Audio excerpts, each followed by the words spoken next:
happy Friday, PTN Nation. It feels like we had to crawl to get here, but we got here regardless. Fridays, the end of one thing and the beginning of another. It's great. Not for everybody. I know some people got to work this weekend. I'm one of them. I got to work tonight and tomorrow. But I will not be going to Little Rock. It is now set in stone. Plans changed. I'm not going to be able to go down there, so I'm going to be here. That actually works out perfect because, and again, I can't put a timestamp on it, but I think maybe an hour, maybe a little bit more than an hour after the scrimmage, we're going to go live here on YouTube. And I don't know how long the show's going to be. I've never streamed on YouTube before, so we're going to be unpacking the red white scrimmage, and we're going to be learning YouTube live together. So it may be a complete mess. I don't know. I feel like it'll be fine. It'll be all right. We'll do fine. It'll be fun regardless. I don't know how long the live stream will be. If you do miss it, I don't know if I'm going to keep it up or not on YouTube, so I'm going to stress that you try and be there if you can make it, because we've never done this before, and this gives us an opportunity to see each other, or to talk to each other live in a live format. So that'll be really interesting. So before we get into this red-white scrimmage, I need you guys to do something for me. If you're new here, especially if you're new here, I need you to like, comment, share the content that you just watched. And of course, if you haven't already, feel free to tap the subscribe button down below. Let's really quick, some bullet points that I'm going to be, things I'm going to be looking for in this red-white scrimmage, and then we'll get prepared for Saturday. Let's go. Really quick, two players that will not be traveling with the team down to Little Rock. Brandon Martin, who's the JUCO receiver that signed with this team a year ago. He's got an injury that he's dealing with. He won't be traveling with the team. And McTelvin Agim, a.k.a. Sosa Agim, will not be traveling down to Little Rock because he'll be at a funeral. So those are two guys, if you were planning on seeing, they're not going to be there. So a couple of things. Again, these are in no particular order, but these are a few things I'm going to be looking at. We could literally highlight about 1,000 questions, but these are things that just kind of came to mind. I jotted them down really quick, and I said, let's add those to the video. Obviously, we're going to try and cover as much as we can tomorrow in the live stream, and all next week, there's going to be a ton of football coverage. I don't really plan on a whole lot of baseball or basketball coverage this next week. Again, it's going to be probably majority football. So, all right, let's jump into the first thing, the first bullet point. Again, no particular order, but communication. Defensively, it's going to be even more important this year than ever. You got a new staff, new players. You're probably going to have some new faces starting, or at least in heavy rotation on this defense. Communication is key. It's key every year. It's key everywhere. It's key with every team, no matter the level.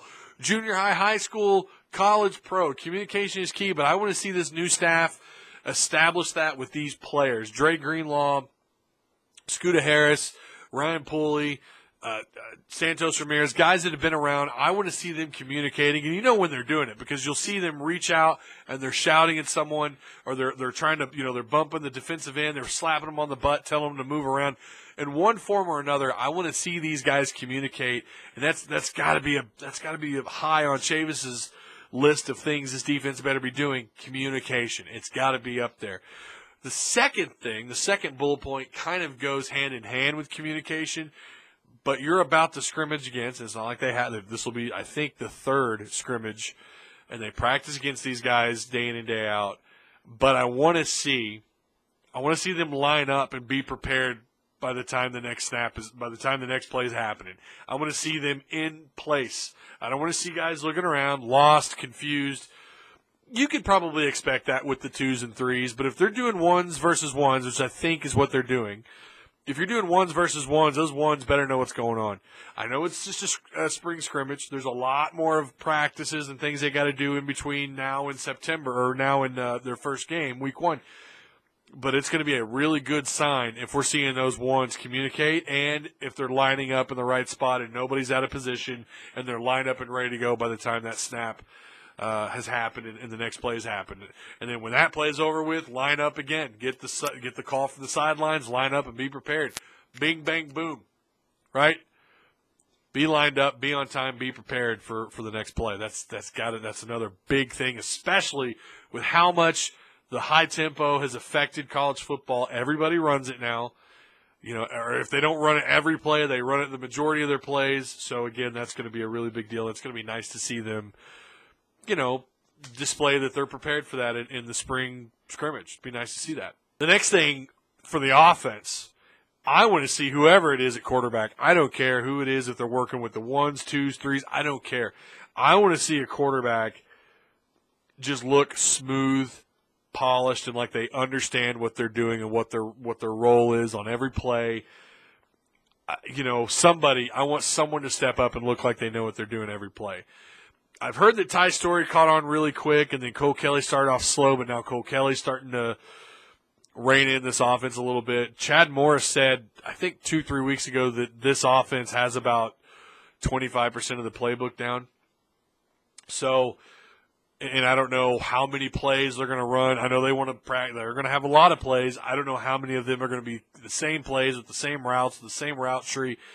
Regardless, I want to see one of these. It'd be great if all the quarterbacks look great, but then that might be something you're concerned about with the defense.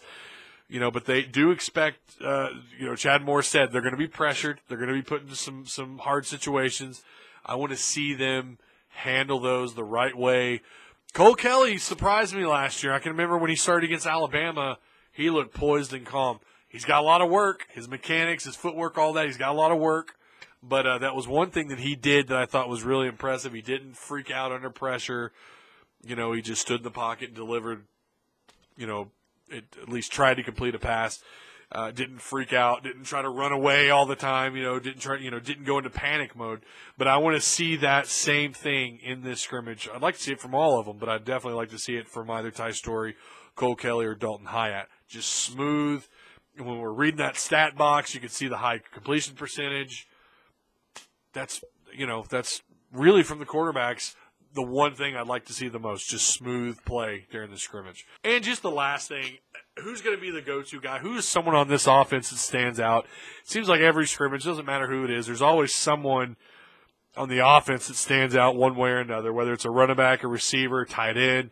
Someone stand out, look good. Every time the ball's thrown their way, they catch it. Or if they get the ball, if it's a handoff and it's just a simple give, they pick up 6 or 7 or 8 yards of carry, or maybe they break open a couple of plays, which I suspect we're going to see some of that. I just want to see one of these skill position players stand out. I want to see who they are and how often they do it, and maybe that gives us an idea of, maybe it gives us a little bit of an idea of what to expect in the fall from that player. Maybe they're going to have a pretty big role in the offense, and it'd be nice to kind of see them shine a little bit in the spring scrimmage.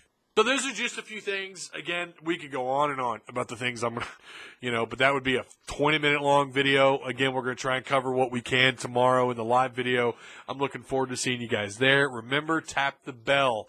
If you want to know as soon as I go live, tap that bell, you'll know, and you'll get a notification. Pig Trail Network is live, and if you just open it up, we'll be there, and we can talk and have our first live show on the YouTube channel.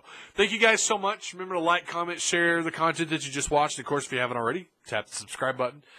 Until tomorrow, we'll see you around.